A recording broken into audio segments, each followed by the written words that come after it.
Shalom Bapak Ibu, silakan duduk. Saya kira pagi ini saya tidak akan berkhotbah Bapak Saudara. Karena saya percaya kita sangat diberkati begitu banyak firman Tuhan hari-hari ini. Tapi tentu saya mungkin lebih kepada menceritakan apa yang Tuhan sudah buat dan apa yang patut kita syukuri pada hari-hari ini. Mungkin sebelum saya menyampaikan firman Tuhan, mungkin bisa disiapkan kalau video klipnya sudah siap, supaya kita lihat dulu video klip perjalanan JKI Hananeel Injil Kemuliaan. Hari ini tanpa terasa kita sudah berjalan 4 tahun. Dan semuanya karena anugerah Tuhan. Mungkin, amin, berikan kemuliaan buat Tuhan Bapak Saudara. Mungkin saya akan cerita sedikit mengenai latar belakangnya dan bagaimana akhirnya JKI Hananeel Injil Kemuliaan ini dilahirkan 4 tahun yang lalu. Kira-kira waktu itu kita acara GBK. Waktu itu acara GBK kalau nggak salah 2013. Kita waktu itu buat di Gelora Bung Karno dan semua kita, Ibu Panglima perintahkan kita untuk bangun pasukan, dan waktu itu bagian saya adalah untuk mentraining para penginjil dan para pendoa untuk doa kesembuhan.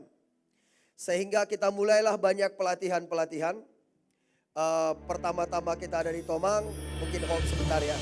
Saya ceritakan sedikit latar belakang.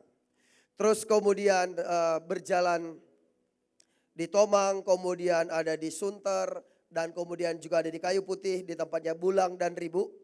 Jadi Pak Holmes tadi, brother, Bulang itu sama Opung juga sama ya. Nah buat Bapak Ibu Saudara, supaya kita tahu sedikit latar belakangnya. Terus kemudian banyak pelatihan-pelatihan ini kita buat. Dan kemudian banyak yang terlibat pada waktu itu. Dan kemudian ada bahkan di beberapa teman-teman kita pasukan yang minta di kantornya dibuat pelatihan.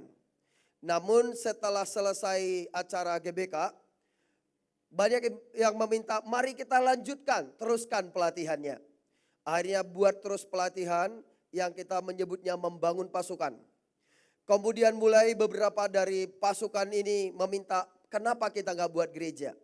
Dan kemudian saya berkata panggilan saya ini bukan gembala. Panggilan saya ini adalah penginjil. Dan juga ya banyak orang berkata lebih kepada kerasulan. Ya saya juga bersyukur buat dukungan Panglima meneguhkan itu untuk menghidupinya. Dan kemudian saya berkata itu bukan panggilan saya. Memang dari tahun 2001 sudah banyak yang meminta untuk menggembalakan. Tetapi saya selalu menolak. Tapi kemudian karena waktu itu saya dibina, dibimbing dan dimuridkan juga oleh Ibu Panglima, saya bertanya, bagaimana ini Bu? Banyak yang minta untuk buat gereja. Kemudian waktu itu Ibu berkata, sudah waktunya, buat saja. Kemudian saya berdoa, saya berkata Tuhan kalau ini memang dari Tuhan. Dan saya berkata juga kepada pasukan, kalau memang ini dari Tuhan, Tuhan akan berikan gedungnya, kita tidak sewa, kita tidak beli. Dan kemudian hanya dalam waktu kurang dari 2 bulan, seseorang datang dan dia berkata, Pak, gedungnya ada. Gedungnya ada, sudah ada gedungnya, ada kursinya, ada sound systemnya, ada LED-nya, ada LCD-nya, semua ada, tinggal masuk. Dan bahkan waktu itu ketika kita berkata oke, kita masuk ternyata juga ditabur sama mobil sekalian. Jadi dapat gedungnya, kita ibadah, terus dikasih operasional buat pelayanan. Setelah 1 tahun kita pakai kantor itu, kita kemudian pindah ditawarkan gedung yang lebih besar, yaitu showroom mobil. Jadi gedung yang pertama hanya bisa muat mungkin 100 atau maksimum 120. Kemudian kita pindah ke gedung yang muat 2000 setahun kemudian. Tetapi karena kita juga masih baru, saya juga tidak dikenal di Jakarta. Akhirnya saya pinjam Metro Mini Bapak Saudara. Jemput orang-orang dari kolong-kolong jembatan, ada di daerah Jakarta Pusat itu marga Silalahi. Dan kemudian saya berkata ternyata kita satu marga. Mobilmu saya lihat banyak dia punya 10 atau 11 Metro Mini. Saya bertanya, apakah hari Minggu mobil ini jalan? Dia bilang enggak, kita ke gereja. Saya bilang, saya juga ke gereja. Tapi banyak orang yang perlu dijemput ke gereja. Boleh enggak Metro Minimu saya pinjam? Tapi saya enggak sewa karena saya mau bawa ke gereja. Tapi BBM-nya saya isi. Dia berkata boleh. Akhirnya saya mulai bawa Metro Mini, Bapak Saudara. Jemput orang untuk ke gereja. Dan kemudian setelah 3 minggu ada yang bertanya begini. Ada Pak, orang-orang tanya, itu gembalamu? Iya, kok pendetamu supir Metro Mini sih? Saya bilang, oh gitu ya? Ya udah kalau gitu kita nggak akan pakai Metro Mini. Minggu depan kita akan beli mobil. Besok kita beli mobil. Akhirnya Bapak Saudara hari Senin saya mulai lihat ada bus parkir di pojok sana Bapak Saudara. Di lapangan basket. Saya cari tahu siapa yang punya bus.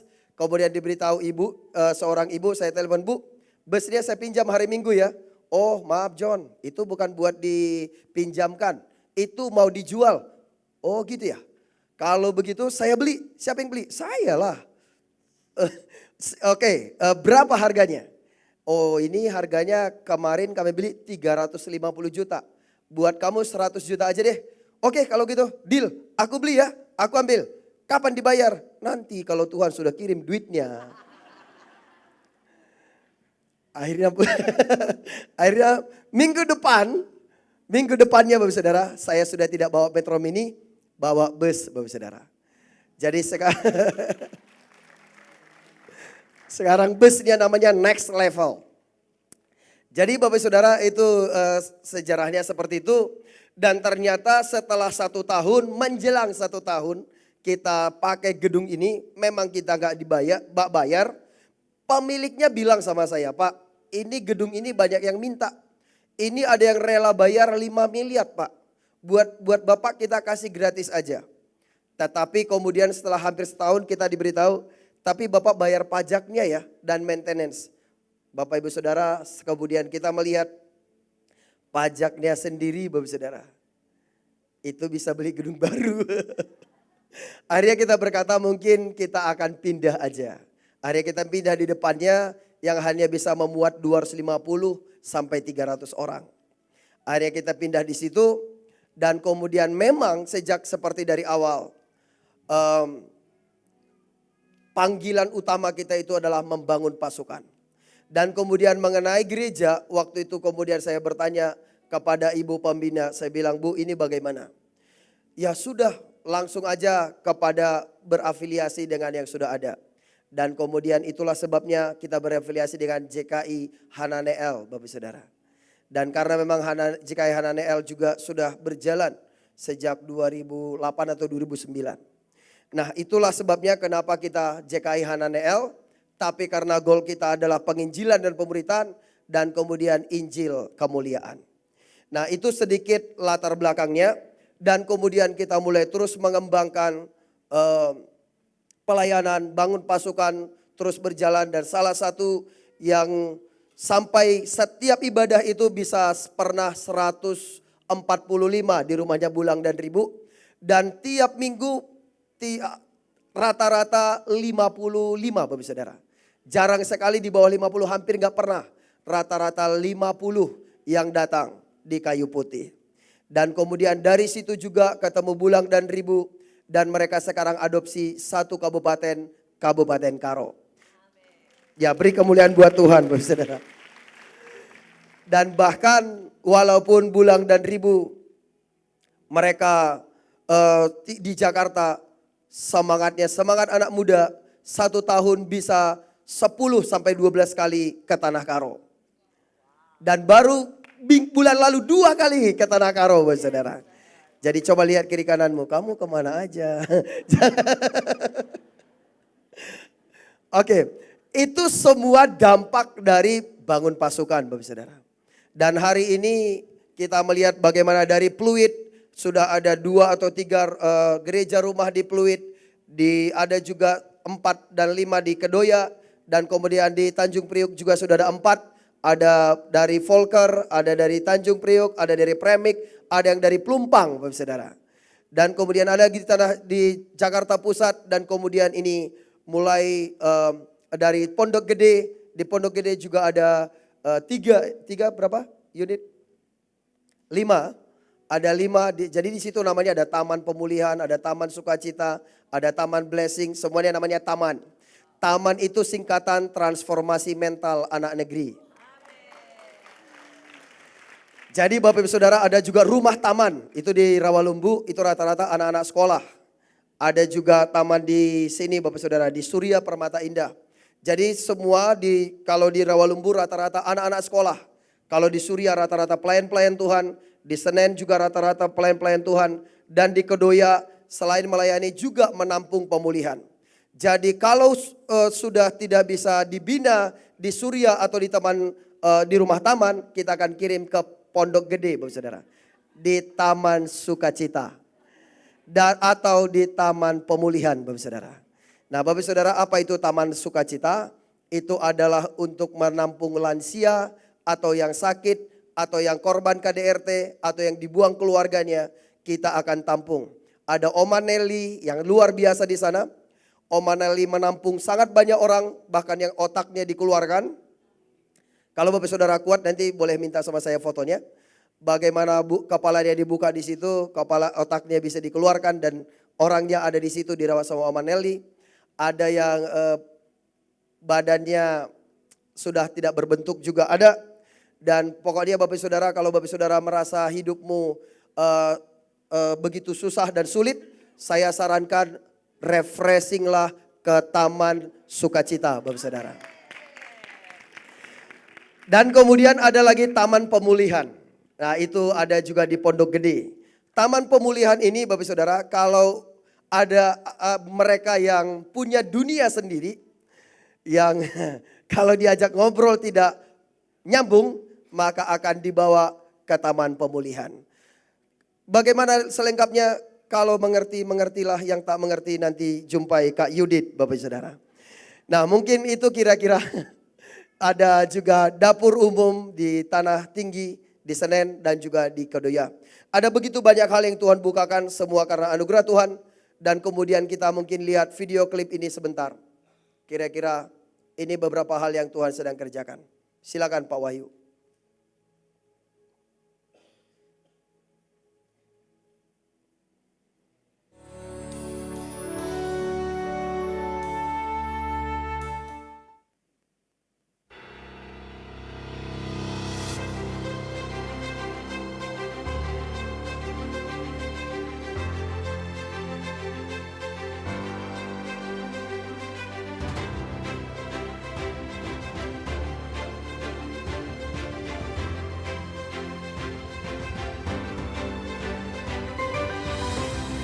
Ini tempat ibadah kita di Pluit, di apartemen Laguna, lantai 29.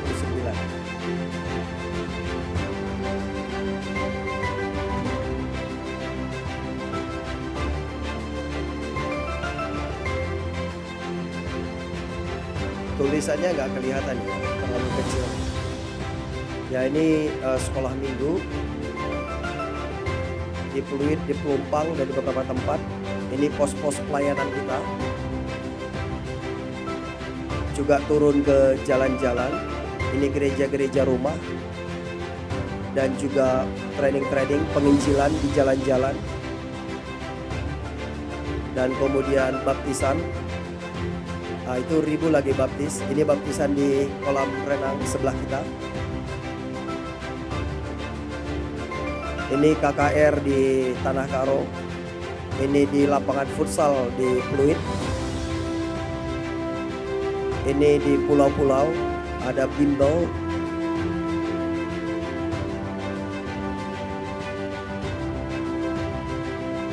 Kita buat bimbel di beberapa tempat di Jakarta, Pak. Semuanya di berbagai daerah di Jakarta. Ini di Taman Pemulihan di Pondok Gede. Ini saat kita menolong korban kebakaran, salah satu dapur umum di Senen, yang sampai hari ini masih bagi makanannya. Setiap hari masih berbagi. Ya ini saat semua para pelayan-pelayan gathering, ke depan kita rindu ada sebuah training center, tempat pelatihan untuk mempersiapkan semua anak-anak Tuhan membawa lawatan dan kegerakan. Ya. Selamat ulang tahun Hanika. Semakin sukses, tetap semangat di dalam Tuhan, menjangkau jiwa-jiwa, membawa kerawatan ke semua bangsa. Tuhan Yesus memberkati, tetap semangat di dalam Tuhan. Amin. Amin. Amin.